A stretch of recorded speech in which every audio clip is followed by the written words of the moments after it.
every sports championship ends the same way.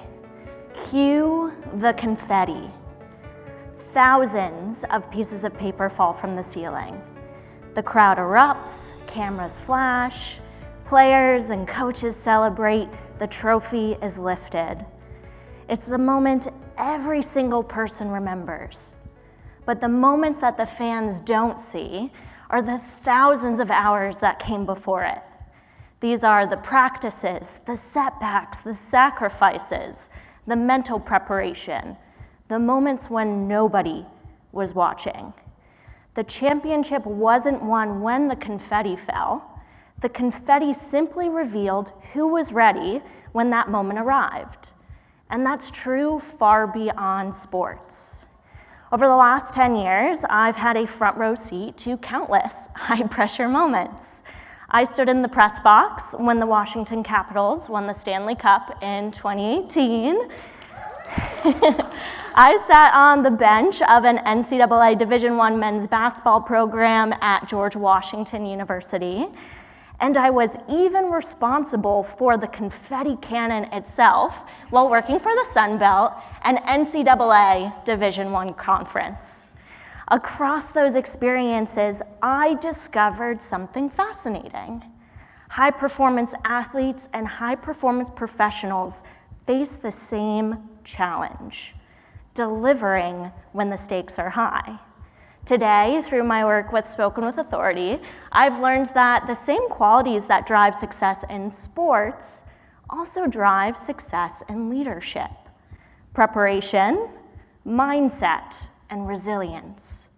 Preparation is everything that goes into leading up to that high-pressure moment, and there is a marked difference between preparing because you simply feel like you should and preparing with a sense of intention. When I was working with the basketball team at GW, this is why we asked every player and coach on our staff the same question: what do you need to be at your best when your best is required? At the heart to the answer of that question is a sense of self-awareness, drive, and intention that you need to be successful. But of course, everyone's answer to this question was different. For some, it was watching a comfort movie on a game day, like Shrek, or Forgetting Sarah Marshall, or maybe even Major League. For others, it was listening to a certain playlist, breathing, stretching. And for one of my players, it was having the same flavor of energy drink on every single game day. But despite there always being some different answers here, the motivation behind it was always the same. They knew they couldn't just go up onto the floor and assume success. That to win, they needed to practice the way that they were going to perform. This is why when I'm working with a lot of my clients, I talk about something which is the commitment to not winging it. Whether it is this low-stakes conversation, maybe catching up with a colleague in the hallway, or speaking up during a meeting, or a high-stakes presentation, whether that is in the courtroom or the boardroom, preparation is the differentiator. There was one general counsel I was working with in particular where this was certainly the case. She was preparing to speak at a conference just like this in front of 150 to 200 people and confided in me in her first Zoom session that she was experiencing speech anxiety. So we got to work. We started with her audience analysis, asking that important question of why am I speaking with this audience on this occasion to distill that key takeaway and make sure that her message was going to resonate with the people in that room. We then focused on her sandwich structure outline, really thinking through intentionally about the structure of her message so people could easily follow along. We then took a look at her slides, took out a lot of text, added compelling visuals, and finally, we did an audit of the same question I asked all of my players. What do you need to be at your best when your best is required? And her answer was really to practice the way that she was going to perform. So right over Zoom, we did a dress rehearsal. She took a box that she had in her home, flipped it on its side, made a makeshift lectern, and did exactly that. And her preparation paid off. After she gave her remarks at this conference, she had one attendee come up to her and say, man, in 25 years of attending this conference, this is one of the best update talks that we have ever had. And I'll tell you, this is just one of the many stories that I could share from one of my clients about how preparation is the differentiator. But what about during that high pressure moment itself? And this is where the concept of mindset comes into play. Yes, I'll acknowledge preparation is important, but during the moment itself, it's about being mentally present and truly believing in yourself.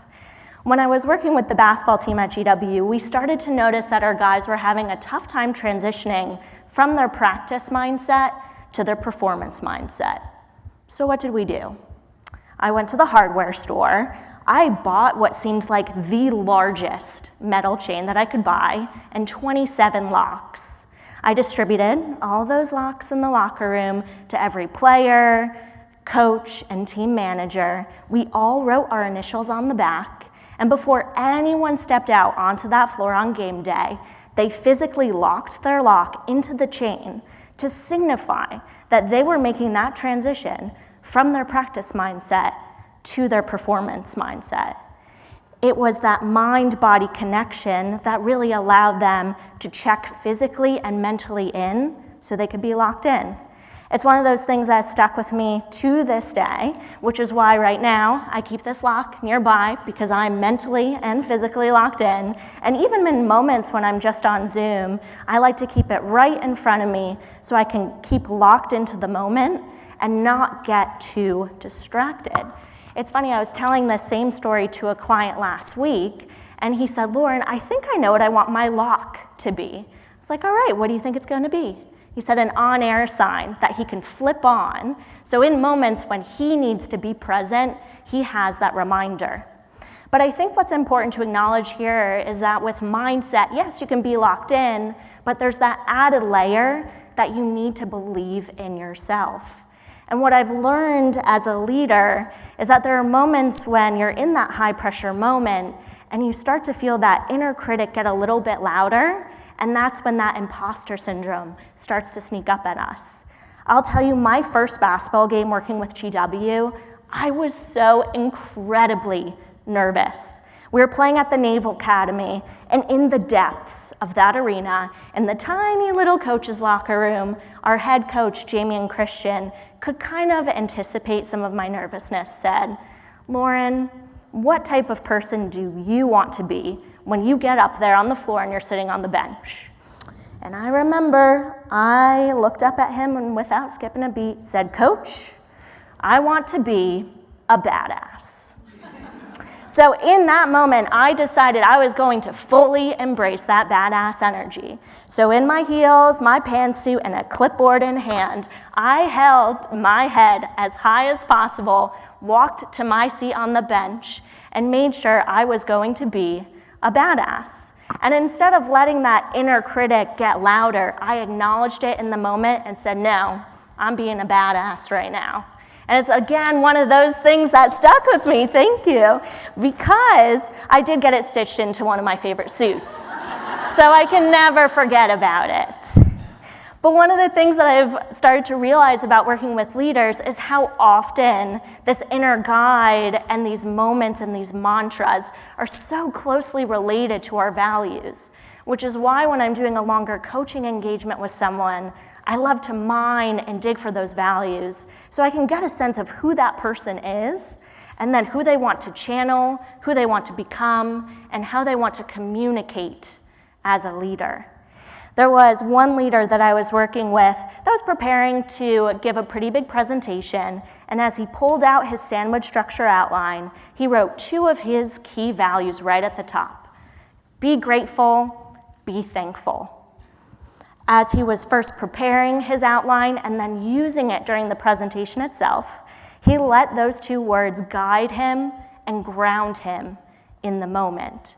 It's so powerful to find that word that's going to anchor you to your authenticity. So yes, I do acknowledge that preparation is important, but during that high pressure moment itself, it's about locking in and believing in yourself.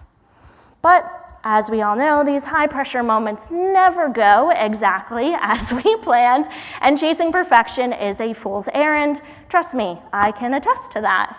But it's why I think resiliency is such an important quality of successful leaders. It's asking that question, when things don't go your way, how are you going to respond? And of course, working in sports, you always go into every game day with a game plan.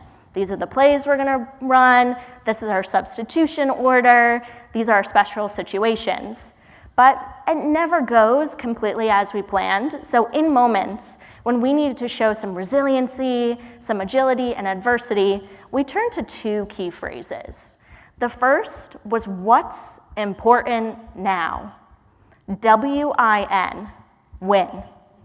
Instead of getting caught up in how much time was left on the clock or the score, it was a way to reset ourselves and focus in on, okay, what's important now? That goes hand in hand with that second key phrase that we turned to, which was primarily with our players. And if a player inevitably would make a mistake during a game, instead of letting that frustration boil over into the next play, and compound, it was a way for them to acknowledge first, touch their heart, all right, well, my bad. Then look at the clock, this is how much time is left. Then look at a teammate directly in the eye and say, next play.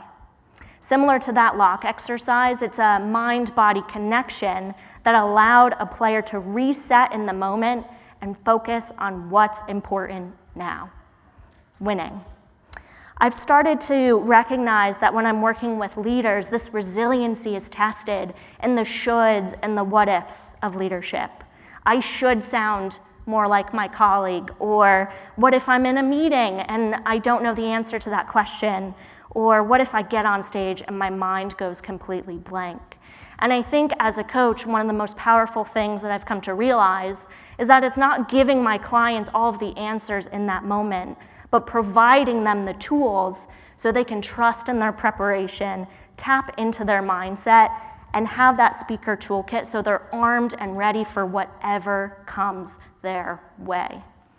There was one client that I was working with that was preparing to co-present with one of her colleagues. Her first colleague was going to handle the first half of the presentation, she was going to tackle the second. Unfortunately, her colleague wasn't nearly as prepared as she was, so she acknowledged, I'm gonna need to shift my tone and my messaging in my half of the presentation. Instead of panicking and getting nervous in the moment, she trusted in her preparation, tapped into her mindset, believed in herself, and pivoted. It worked. Be prepared, tap into your mindset, and trust your resiliency. Throughout my time with Spoken with Authority, I have learned that confetti falls in so many more places than championship arenas. It falls in conference rooms, courtrooms, boardrooms, on stage, in difficult conversations. And yes, you're not always gonna be handed a trophy, and let's be honest, that's probably a good thing.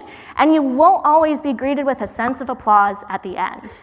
But these moments matter just as much. By the time the confetti falls, the work has already been done. The preparation has been completed, the mindset has been tested, that resiliency has been built. The confetti simply reveals who was ready when that high pressure moment arrived.